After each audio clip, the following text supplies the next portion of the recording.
we have been learning things that in order of how you prepare for Shabbos.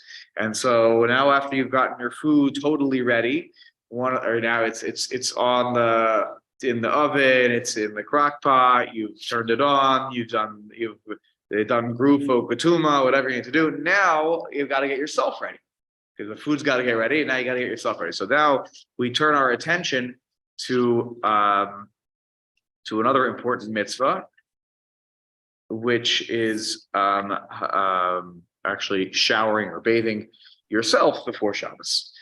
So let's take a look. We're at the beginning of Siman Reish Samech. Dinei Hachnas Shabbos, the laws of entering into Shabbos. And here we go. Mitzvah lirchotz. Now, Shulchan Aruch said mitzvah lirchotz. The Ramah now is going to insert some words here. Kol gufo. So it's a mitzvah to wash. Ramah says all your body. V'im efshar lo lirchotz. Sorry, v'im efshar lo yirchotz. But if you're not able, if it's impossible for whatever reason, you don't have access to a full shower, so yirchotz panav yadav v'raglav. Then wash your face, your hands, and your feet. Bechamin, with hot water, the Erev Shabbos on Friday afternoon or Friday, whatever, Friday, Erev Shabbos. We'll talk about that. Does Thursday count as Friday? Thursday night count as Friday, because in Halacha it's already Yom Shishi. Is that considered Erev Shabbos?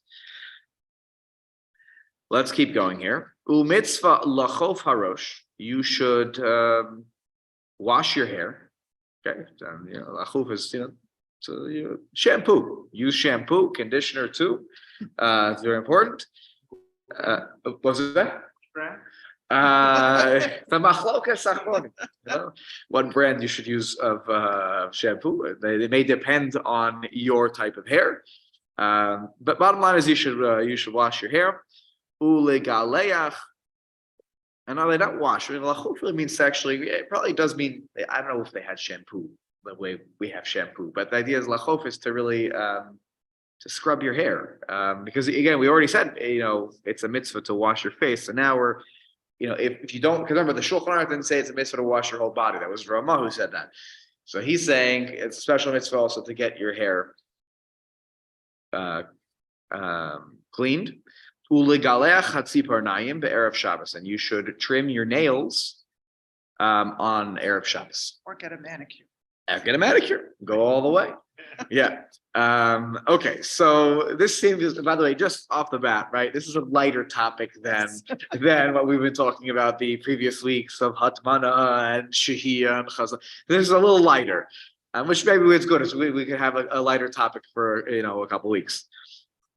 Take a look next. I guess my edition is the next page. The Ramah says, "V'im hayu sa'aros rosho gedolos." Let's say your hair has grown too long. Mitzvah legalchan. So it's a mitzvah to trim your hair. Yeah, we should look kempt for Shabbos. Ukashanotel. Now, okay, the next part I'm going to stop before we get there.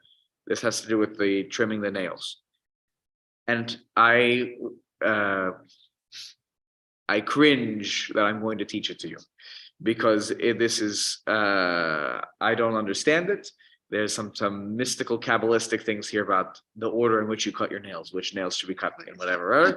So I will do my best to explain it in its original form while acknowledging that I actually don't do that. So yeah. Let's go back to the beginning. Now let's go to the Mishnah Berurah. Aleph, mitzvah lirchotz. So,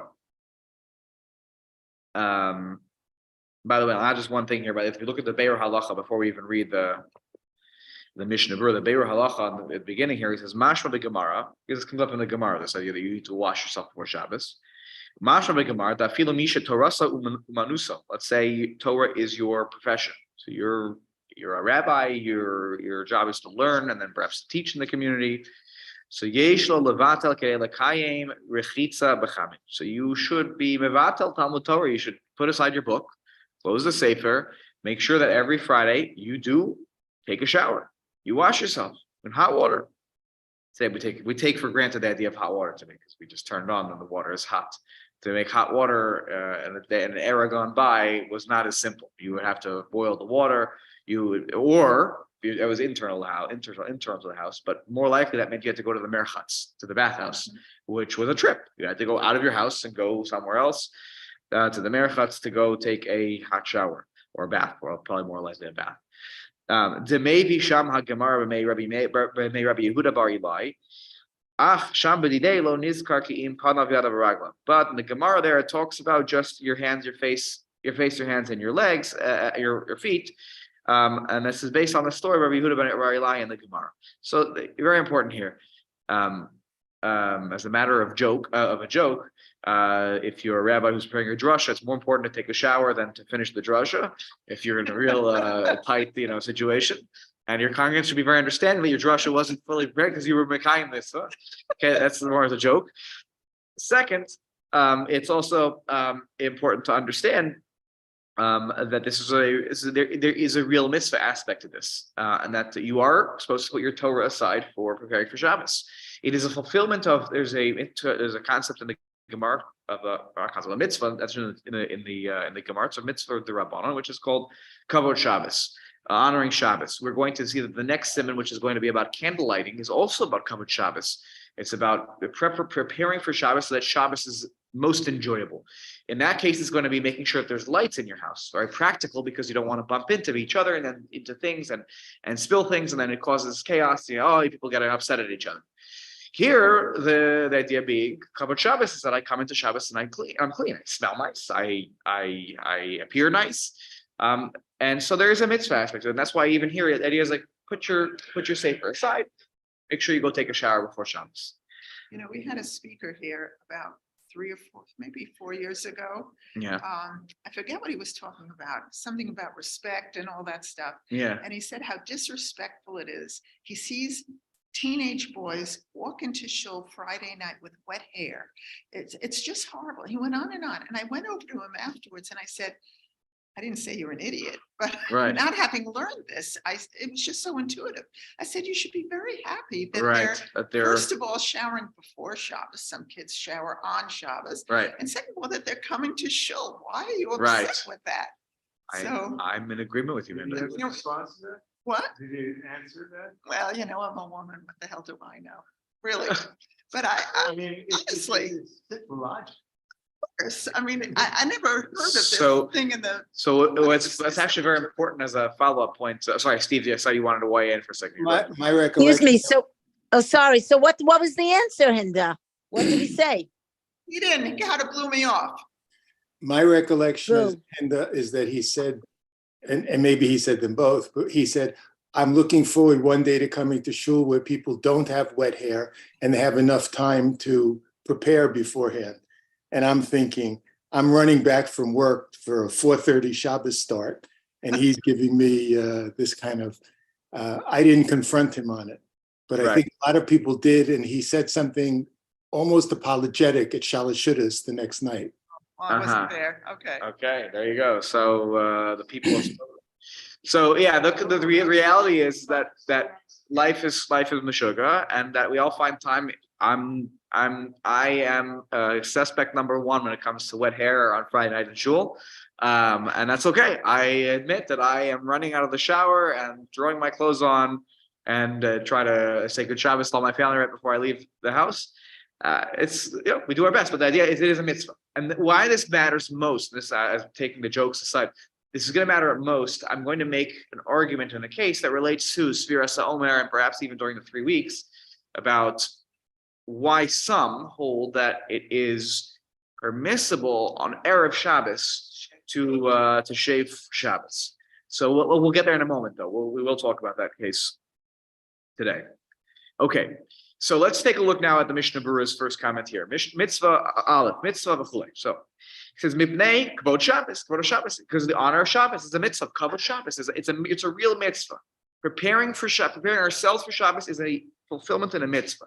When we call makom, now he's gonna pull back what I said a little bit, which is okay.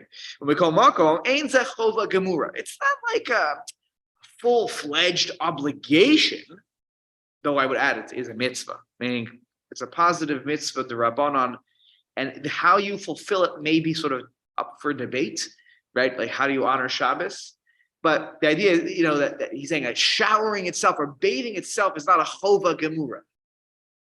It's not a full-fledged, yeah, you know what? I showered Thursday night. Now I have a mitzvah to shower Friday afternoon. I must shower Friday afternoon. It's not that.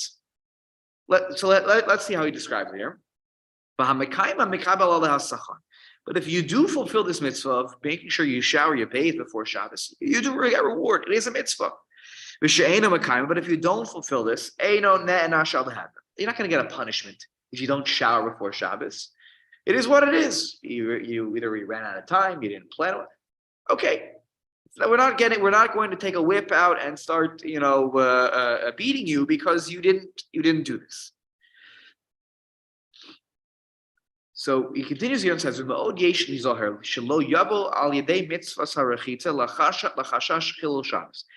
something that Hinda just mentioned a moment ago. You have to be very careful not to do the mitzvah of rachitza, of washing oneself. You have to be very careful. Doing the mitzvah doesn't. What's his kavanah here? What's he thinking about? It says with our many iniquities, harbet nechshalim bazer b'yamei hachoref. Many in the wintertime, when the days are short, fall prey to this problem. They are waiting. They're sitting there until it's dark. Now, I would say the word yoshim here is not. Maybe in the Chafetz Chaim's world where everyone's learning Torah in the base medrash, it's yoshim. But for most of us, it's mirasim. We're running around, and we're like a chicken with our head cut off. We're trying to prepare the food, and we're trying to make sure that our all the work is done and put aside and whatnot. Bottom line, in the winter, it is hard. Yes, maybe you finish before sunset. So forget candlelighting time. Forget that. It's 16 minutes into the 18 minutes, and I'm stepping out of the shower. I finished the heter. You can still violate some Shabbos prohibitions. This will require much more discussion later Simon. What happens? You take out your comb and you're combing your hair, and now Shkia already passed. It's already past sunset. I'm combing my hair, and he writes here, Shehim Malacha D'Oraisa b'Shabbos. It's he writes, it's a biblical prohibition on Shabbos. What's the problem here? When you comb your hair and I'm going to qualify here, with a comb that pulls out your hair. Some combs, if the what do you call the things? The prongs, whatever it is. The teeth, that's right, the teeth of the comb. Thank you. The teeth are maybe more separate. That might be a different story. But when you have teeth that are particularly very close together, you're going to. And my life experience is that you comb, a hair comes out. Life experience. So pulling out one's hair or on Shabbos, right, is something that we're not allowed to do. So when you do an action that you know for sure it's a psik reisha to lo nichal, it's a psik reisha. You know that the hair is going to come out, even though it's lo nichal. You'll say, I don't care if my hair comes out because I have plenty of other hair. Nonetheless, you're in the territory here of perhaps of a Shabbos violation. Whether you'll say it's the Raisa, you'll say it's the Rabbanon because it's lo nichale. I don't really care if I pull out the hair, and maybe that knocks it down. It's a psik reisha to lo nichale, only the Rabbanon. It's okay. It's a question. Bottom line is something's wrong here. So if you're combing your hair on Shabbos, you have this wet hair that you're combing on Shabbos with a comb. That's going to be a problem, right? If you get something that's less an issue, we'll talk about those when we get to the simon that talks about this action of combing. But you're in a territory where you might be doing something problematic. Yes. So you gave too much credit to the people who's sitting learning. Yes. This translation says this. They're waiting and sitting around waiting. No, they're sitting around in the bathhouse too long. Oh, okay, that makes sense. Shiyoshim kimat ad chashecha. Aha, they're sitting there too long in the bathhouse. Ah, very good. Okay, I was very lamed pussum. I was getting generous. I was they were sitting there learning Torah. That makes sense. She yoshivim kimaat al chashechashecha. They were sitting in the bathhouse for too long. They were taking too long a shower, or steam or schwitz. Right. They were socializing. They were talking too much. I thought it was kiddush. Okay, that's the next day. So fine. Okay, so the bottom line is they were delaying and tarrying too much, and even though they finished what they were doing before Shabbos, they're combing on Shabbos. Forget that. Forget the combing. You feel you usually comb your hair.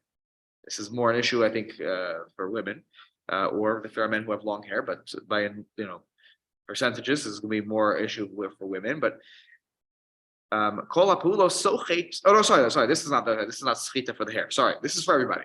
Gam matzoi she'achar gemar kol ha'pulos. So you're done, and now you're going to take your towel home from the bathhouse. Sochet ha'aluntis mehamayim shenivlabo. You're going to take your towel, your washcloth, and what are you going to do? Bring it out. You're going to wring it out, and it's filled with water. The hubechal mechabes, and that is part of the prohibition of laundering, is to squeeze out water that is soaked into whether a towel or rag, an article of clothing. Which we'll talk about when we get to Siman Shin Beis. You're not allowed to squeeze a rag which has filled with water. So anyone who has sort of the fear of heaven on their heart, it touches their heart, you should try to prevent people from doing this. You see people who are taking too long, or you see them engaging in these behaviors on Shabbos. The Hinda's point before, like halavai, the kids should all be showered before Shabbos, because you know what, they could be doing this on Shabbos. So the merits of the community really are dependent upon this, about telling people it's really not okay to do these seemingly minor actions on Shabbos. And you shouldn't yourself get ensnared in their sin. It's a great Ma'amar Chazal, by the way. It's a saying of our rabbis. If you have an opportunity to protest the actions of people in your house and you don't, so you could. I'm not saying here you have to put up a sign and picket, outside your house because people are doing things wrong. It is, you have an opportunity to say something to your family member, about how things should or should not be done, relating to Hilchot Shabbat, or anything actually. And you don't do it. It's wrong what they're doing, but you don't say anything to them. You let it go. So nitpas ba'avon anshe beisa. Ultimately, you will become ensnared in the, okay, fine. You know what it is? It's fine. I'll just do it too. It's not a problem. You become ensnared in their actions. Same concept with regards to people in your community, in your city. You have an opportunity to say something to affect change for the positive. You see some negative behavior, and you don't say anything. Ultimately, you will become ensnared in the sin of the people of the city that you realize is wrong, but you didn't ever say anything. Okay, bottom line is, if you see people doing things on Shabbos incorrectly, maybe that's the time to say something. But if it's Erev Shabbos and their hair is wet on Shabbos, maybe that's why we should just leave them alone, because they actually think they beat the buzzer, and it's all good. Okay. So, Sif Kotat Beis, Lirchos. Okay. Now, I'm not sure why this needs to be clarified, but we're going to clarify it anyways. So the Mishnah Berurah writes, V'gam al hanoshim shayach mitzvahs v'chitza. So too, also for the women, it's relevant to this mitzvah of washing oneself. Why that was a necessary clarification, I'm actually not sure. I'm not even saying that tongue in cheek, because sometimes, we know that women were not always included in some mitzvahs. I'm not sure why I would have read the Shulchan Aruch here and not thought that this applies to women either. I'm not sure. I'm not sure why that was necessary, but okay. Because presumably the women were in the kitchen all day. So you'll see why he's going to say this in a moment. I think that's probably you'll take a look. Uviyamei hachoref, in the winter days, she hayamim kitzar, when the days are short, ve'ein lahem kanai, they don't have time. The assumption is here they're doing the food preparation. So yikamu mitzvahs harechitza b'pneihem v'yadehem, just wash their face and their hands. And if the men also don't have time, they could also do this. They'll wash their hands and their face Because they're so busy helping their wives. because they're helping their wives. That's why they also didn't have time to go to the bathhouse. Again, it's lost on us because for us taking a bath or a shower involves you going up the stairs, down the hallway. For them, it was really you have to go to the bathhouse, and that might not have been a 5-minute walk. It may have been a 10, 15, 20-minute walk each way. Again, I don't know what the layout of every city was, but it was not as easy as it is for us. So if you're dealing with the food and you can't leave the food, what are you going to do? You are stuck from going to the bathhouse. So bottom line is this should be on the men and the women to equally divvy this up. Today, again, I don't know that we're dealing with this kind of issue. And In our days, as Steve pointed out, on a short winter, when you get home just in time, sometimes in the 18 minutes, it's no time Correct. for everything. correct. So worst comes to worst, we're all, myself included, have this happen. I have many weeks when I was getting it ready, particularly in the winter, getting the kids ready, getting this ready, the food's and look at the clock and I go, if I shower now, I'm not going to be able to drive to shul. I'll have to walk, which will mean I'll be even super late, and so I won't shower because I'm not going to violate Shabbos and and so yeah. Well, I'll try to. Sometimes I'll try to do like a 2-minute shower. You just get in there, you wet yourself and whatever and that's it. You do your best. So this is the idea here: is wash your hands and your face, and you try to do what you can with what you're with the time that you have and the situation that you have.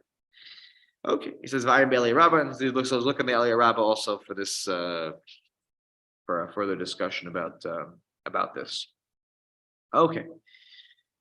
Take a look at the next Mishnah Berurah comment. Gimel, Kol Gufo, this idea of washing your entire body. Ainu Bechamin, in hot water.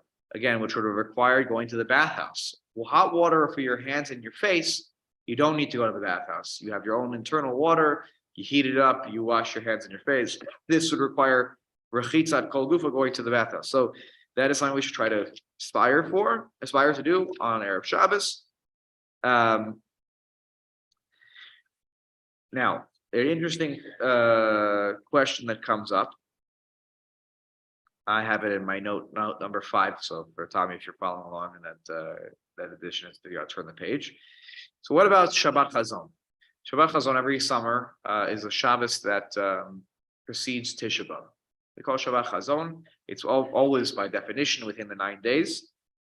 And during the 9 days, one is not supposed to do Rechitza Bechamin. Okay, washing in hot water. Before I even read this, I'll clarify that does not mean you cannot take a shower during the 9 days. And I will add one more thing actually before we read that note. Take a look at the Be'er Halacha Bechamin. This is actually very important halacha. It relates to Avelus. It relates to the 9 days. And so with the summer almost upon us, I want you to keep this in mind.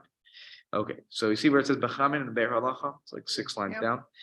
Poshrin yesh la'ayin. Poshrin is lukewarm water, not cold, but comfortable. You're not like dancing in the shower because it's so cold that you can't stand there. Even the Gemara niskar chamin. The Gemara said chamin. So it's a question on Erev Shabbos. Can I fulfill this mitzvah if I'm bathing in poshrin, in lukewarm water? Presumably, I guess the idea is that with hot water, it's more effective at cleaning yourself. Maybe you'll stay in the shower or the bath for a little bit longer. You'll actually do a better job. I'm not sure why you can't clean if you don't mind it. Can't clean yourself in cold water. The mitzvah is to prepare for Shabbos. But okay, use the chamin. Poshrin ein bichlal zeh. Poshrin is not chamin. K'moshe v'shari tshuva, le'inyan siman lekaman siman shaf shin chaf chavav le'inyan yisur rechitza b'chamin.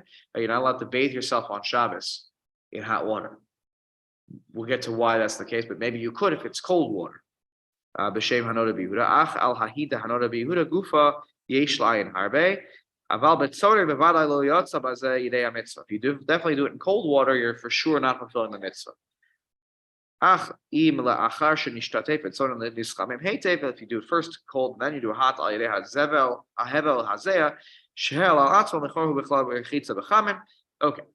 Bottom line is here, he has the Mishnah Berurah, by saying this, has separated three categories. There's chamin, kosherin, and sone, cold. When it says you're not allowed to take a shower or bathe in hot water during the 9 days, or during, for example, Avelus, during, let's say, the first month of Avelus, it doesn't mean you can't bathe. And doesn't mean you can't bathe in something that's comfortable. Not hot. Chamin is like sort of steam. When I do this during the 9 days, or when I was in Avelus, during Shloshim, I showered. I always tell people also, it's like, do what you have to do in the shower. Put the water on so that it's comfortable. You're not like, you're not freezing. Shouldn't be super hot where like that relaxing sauna feeling. And you do what you need to do to clean yourself off, and then you step out. There's no mitzvah to suffer, and there's no mitzvah that you don't have to. That you can't shower. You're not supposed to. It shouldn't be a pleasurable experience. That's the difference. Whether it's Avelus or the 9 days period. Now the question that so that's important. Okay, halacha l'maisa. The question that he talks about here is, what about Erev Shabbos Chazon? Can you take a hot shower during the 9 days when it's Erev Shabbos and it's Shabbat Chazon?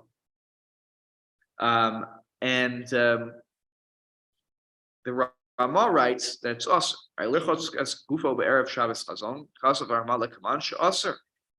You don't have this in your edition unless Tommy has it, but so elarakas rosho panav v'yadav v'raglav u'b'tzoneh. You just wash your hands, face, feet, cold water.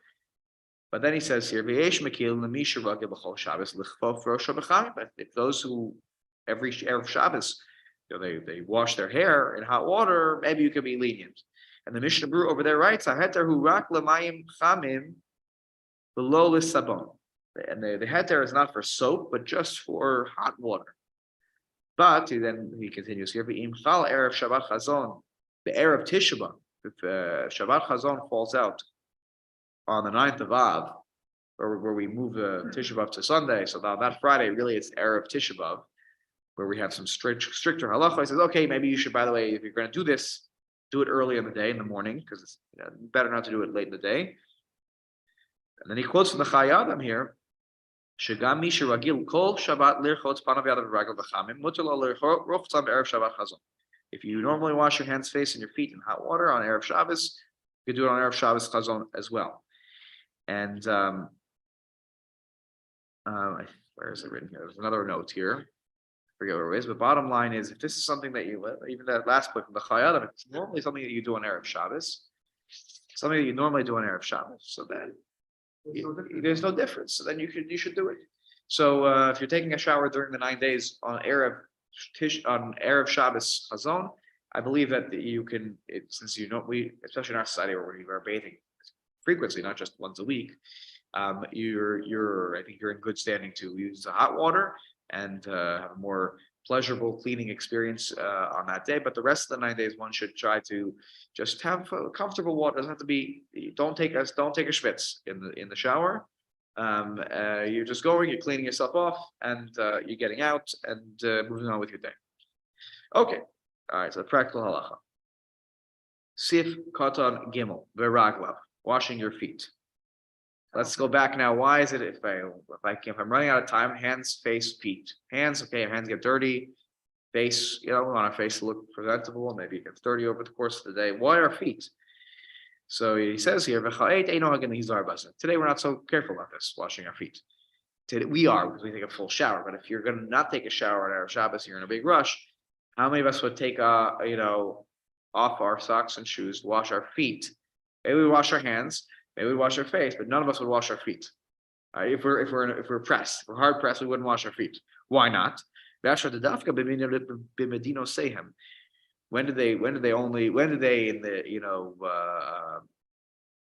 they wash their feet? In their country, they would go barefoot in some places, or maybe even with a sandal or a thin sandal, right? They're going barefoot with darko lirchotz b'mayim if they have avak v'ha'afar, and so therefore they would wash their feet more typically because they were, dirt and dust was on their feet. So they wash their feet. That's why the Gemara talks about lirchotz panav yadav v'raglav. So because if your feet were very dirty. Masha'ain came Medina Seinu, but where we live today, that's not the case. And the Prima Gadim writes similarly in Siman Dalet of the Shulchan Aruch Be'eshel Abraham, Sif Katan Aleph,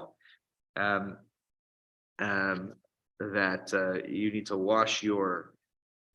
He writes there that they're not over there. It talks about washing your feet before chakras. That you should not just wash your hand, wash your feet. You should come before Rabbanu Shalom and daven. You should be clean. If your feet are covered in dirt because you walk around in this dirt, and so then wash your feet before.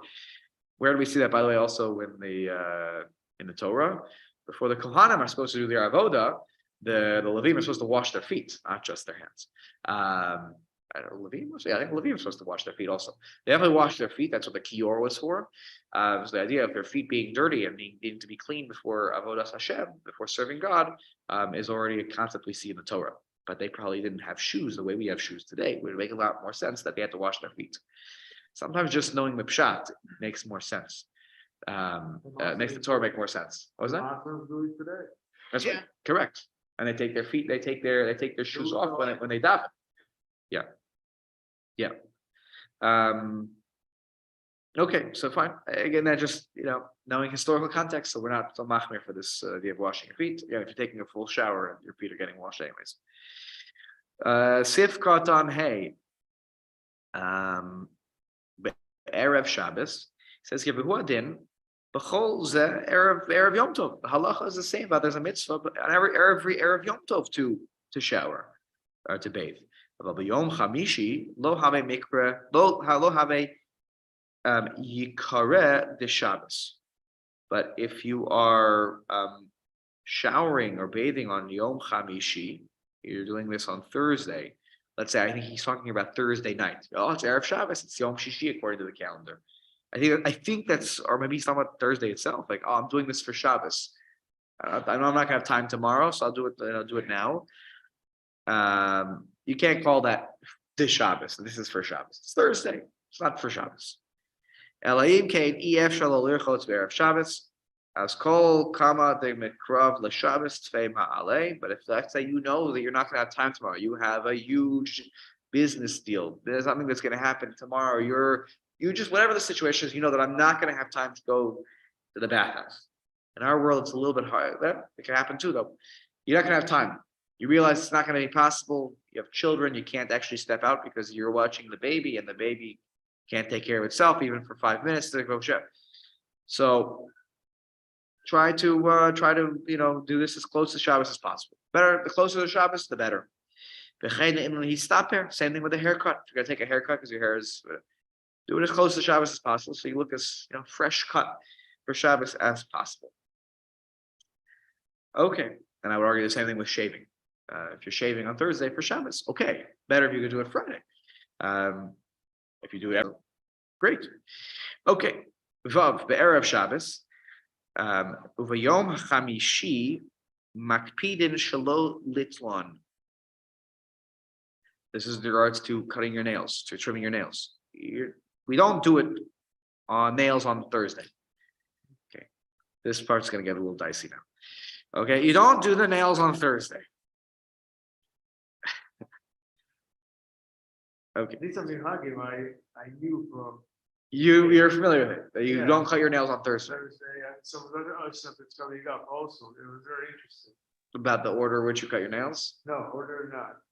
But what you do on Friday, what you do on Thursday. Nobody falls before, Oh, yeah, that's And you don't do that. okay. Okay, so yes, correct. So we're about to Okay, why? Why no nails on Thursday? So interesting. we don't do nails on Thursday. And does that include manis? I don't know. The Mishnah Berurah didn't weigh in on that question.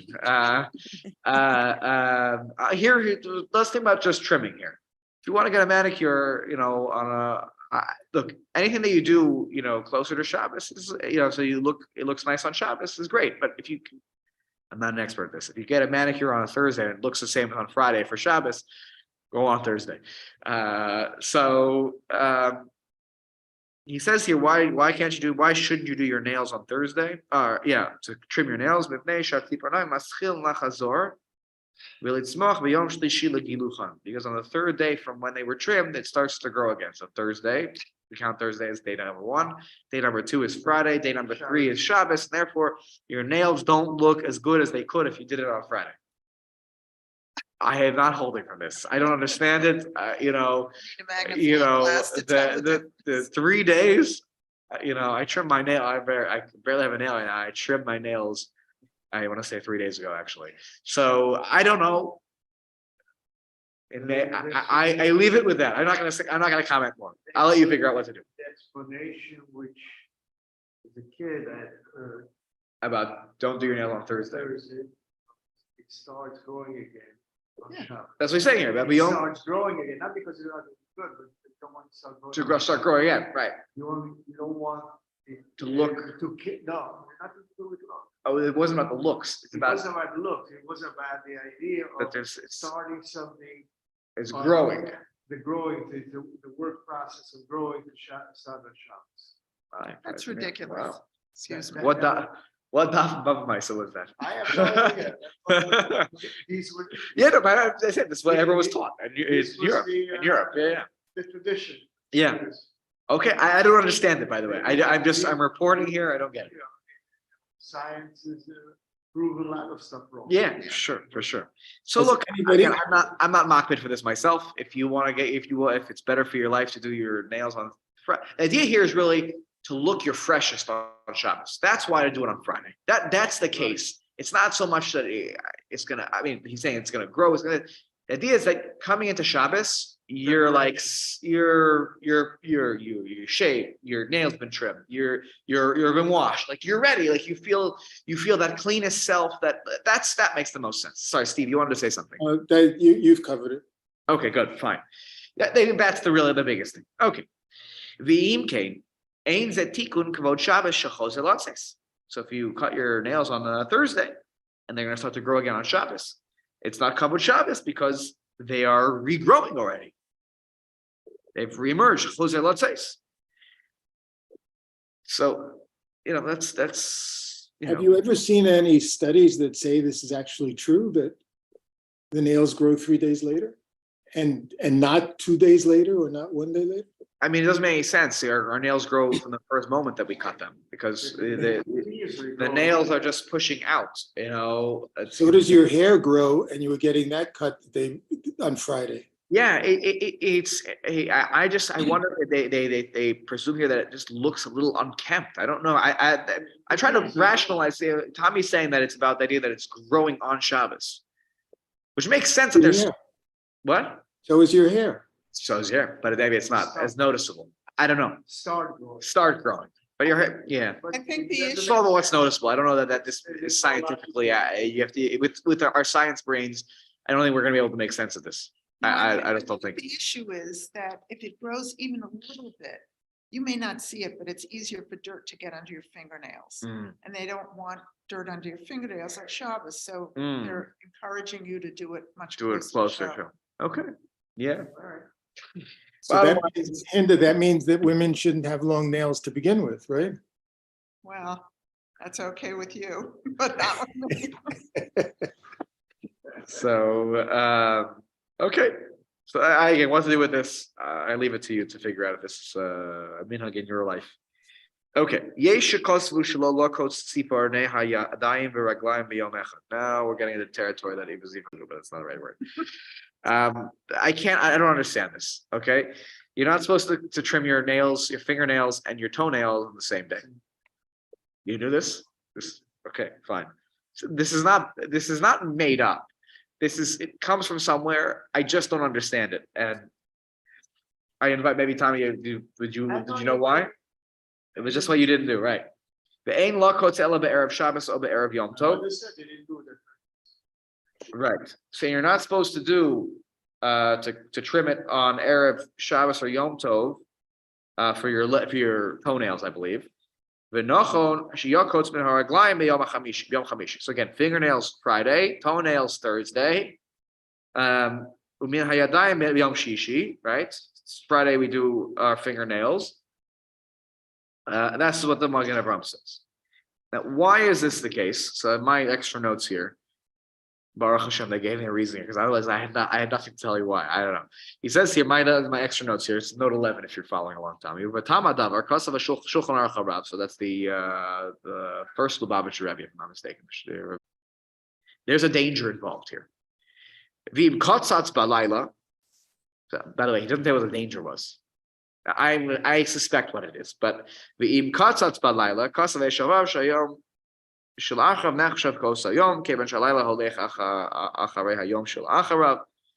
I cut it at night? During the day, Thursday night's a different day. Can I cut? Okay. What's going on here? What's going on? The problem here is that there's this idea that underneath our fingernails is this ruach ra. There's this sort of evil spirit that rests under it, which is why there's a halacha that when you cut your fingernails, it's mentioned in one of the early simanim of Shulchan Aruch, you're supposed to wash your hands, do netilas yadayim. The same way that you are mavir the ruach ra, if you hold that the reason you wash your hands in the morning when you first wake up is because of the ruach ra on your fingertips, which is not the only reason. There are more rational reasons for why you wash in the morning. Okay. Champion of those, Rashba says that the reason you wash your hands in the morning is not because of that, but because you were a birya chadasha, you were like a new creation, and it's almost a symbolic, like when you pour the water on your hands, it's sort of like you're a brand new person. It's a brand new day. You're a birya chadasha. You're a new creation. So it's nothing to do with but if you hold it as ruach ra, so we wash your hands. So there's this idea that there's this ruach ra that's sort of tucked underneath your fingernails. When you cut them, it's kind of exposed. So my hunch here is that by cutting your toenails and your fingernails on the same day, it is too much exposure to ruach ra. That is what that is what I would believe is going on here. So I saw someone who hinted at this in his comments, but now I'm not seeing it.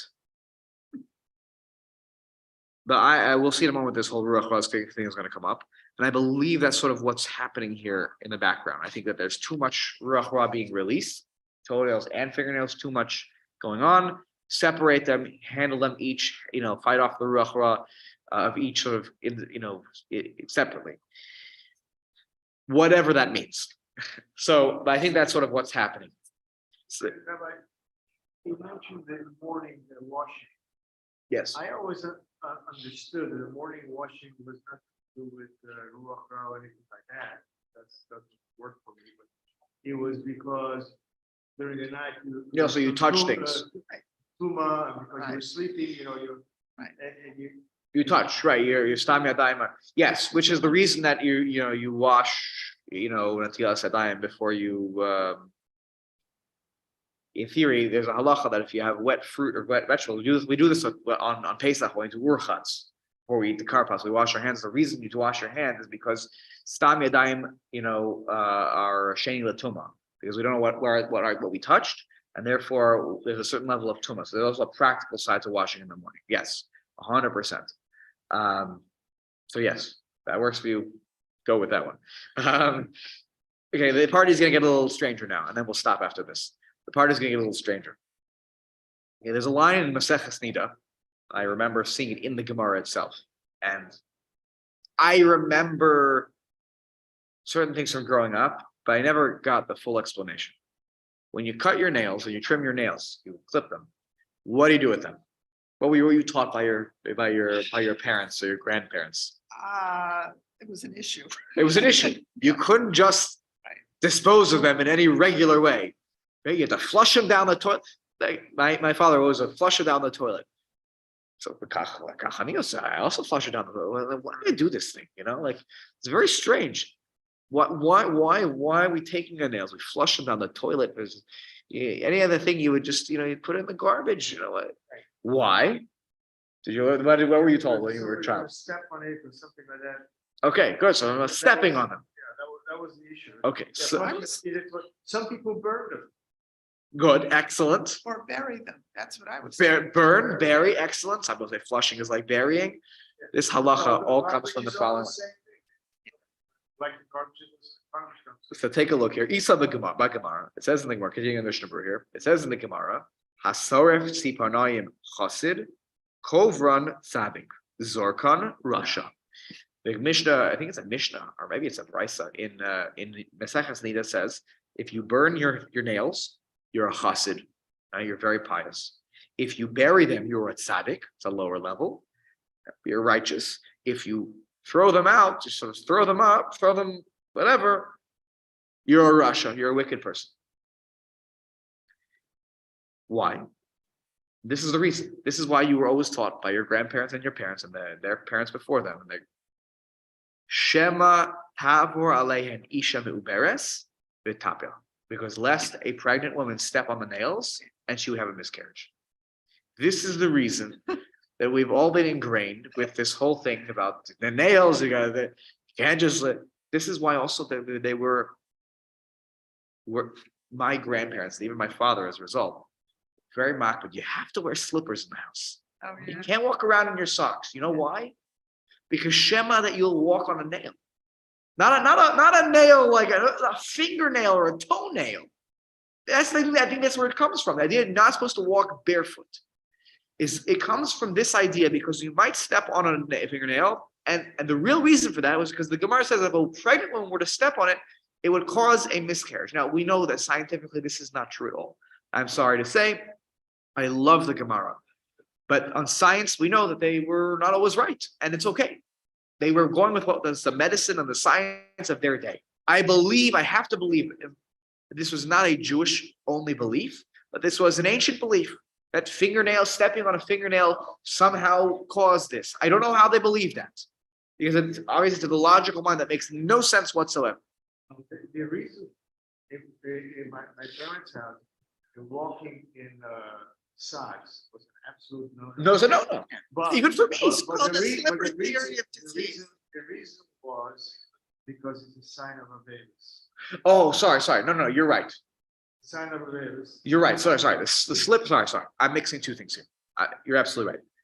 The slipper thing is that you can't wear socks because of Avelos, but that you can't walk around barefoot. Sorry, that you should never walk around barefoot is because of this, and particularly also, right? Particularly, that you have to. Sorry, you really have to. That you have to getting rid of your fingernails in a strange way, burning, burying, toilet. You can't just throw it in the garbage.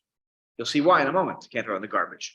But the reason you have to get rid of your nails in this way, sorry, the whole foot thing, the footwear thing is that's Avelos, right? It looks like you're an Avel, right? Yes, I actually remember that. I remember my grandmother actually once telling me that verbatim. Now that you mentioned it, I had like triggered a memory. When you Avelos, okay, I'll put on whatever. Sorry. So, but the idea of getting rid of your nails all comes from this, because the women are nice scary. So, as a Shalom, you should leave the fingernails. Now there's more halacha to it though. Ready? Now we're gonna really dig our thumb into this. If you're cutting your nails in the base medrash, which I've never seen in my life, where women are just not there. Women don't hang out in the base medrash. So there's no pregnant people in the base medrash. Oh, the base hamerchas or there's a men's bathhouse. So mutar lizrok. Go ahead, throw your nails all over the place. Mutar lizrok. There's gonna be a nail party. Gamisa shamba gemara. Why? Because the Gemara says that the power of the nail to damage only is the duchta, means a place, a makom, the nefile, where it fell. If the nail travels, it doesn't have the koach anymore. So, if you then sweep up the nails and you gather them, you then throw them out somewhere else, not from the place where they were cut. Less ladba. No worries. Someone steps on it, they won't have a miscarriage. Only where it falls can there be a miscarriage. Again, I think this comes from the idea that the ruach ra'ah fell off the nail with it. And if you take the nails and you go throw it somewhere else, well, the ruach ra'ah didn't go with it. That's where this all comes from. It's a ruach ra'ah thing. It's not that the nail medically induces some situation. They didn't believe that even. It was a ruach ra'ah that caused this whole issue. And that's why we all flush our nails down the toilet. And we'll continue to do it because that's what our parents and our grandparents did. But you don't have to. I'm just saying this is all based on medical information that is outdated. We were told to bury them because it's part of your body, the way your body is buried. No, there's no way that it's this, right? No, no, It's no, I Zorka. know. It's I it's know. it's And a I'm cobra on tzaddik. If you bury it, you're a tzaddik. And I'm Yeah. surprised it says you can burn them. I mean, that's like, The burning is the best. yeah, but that's crazy. That's like, Why? So he talks about this more. We're not done talking about this. He's got more information here. Because of Beprisha, then we'll stop. Beprisha, simulation aleph, mikandi im chatoch bevesa b'makom deshchichei nashe. If you're cutting your nails in your house where women are walking around, v'nafal miyado ktsas siparnav, and then some of the nail falls from your hand. What are you going to do? Now you have this is a sakanas nefashos here, right? The baby's life is on the line. So you chabed oso hamakom. Get the broom right away, sweep it up, just move it from the spot, because if the spot where it falls is the problem, if you just sweep it away, you will have saved the day. Less lamba. The Ha'elia Rabbah writes, the after the dafka k'sheichlicham chutz lacheder, the haveshinu makom. No. This is not. You're wrong. It's not just moving it from the exact spot. You have to get out of the room where it fell. Not just the spot, but it has to be out of the room. So if it's a small room, you don't have to move it very far. But if it's a big room, you have to move it a long ways away to the other room, because it can't be in the same room where it fell. It's a different reading, in a different tradition. And here's the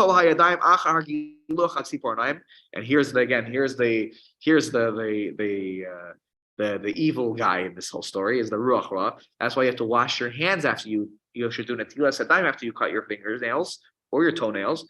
It's talked about the siman daled shulchan because of the ruach ra underneath your fingernails. So therefore, that's why I believe the whole thing centers around this ruach ra, who's falling down with the nail, and it's in the exact spot. Now, I have a good shayla. Once you sweep the nail away, that's nice. But didn't the ruach ra state? Don't you have to Clorox the spot where it fell first? Because I'm being way too cynical. Chabad, I'm sorry. Yes, Steve. What did you want to ask? Chabad also give ruach ra as a reason for women covering their hair, because in the hair there's a ruach ra, they say. What? So I'm surprised. Yeah, yes, that is an opinion of theirs. So I'm surprised that don't have they that. deal with the nails based on that, but not with the hair. So when you cut your hair, wouldn't it be, there's a definite analogy there. If that were the case, a barbershop would be a very dangerous place. A manicure salon. Right, or a full of manicure women, salon. some of The them women are have pregnant. cut their hair, and the women, yeah. I've never heard. I've heard that you should get rid of your nails and flush them down the toilet, but this I've never heard. I never heard anything about hair. There are other reasons that are given for covering hair, but that I have never actually heard. All right, we will stop here. Sorry to end on such a positive note. Especially we won't be meeting next week because I'll be away.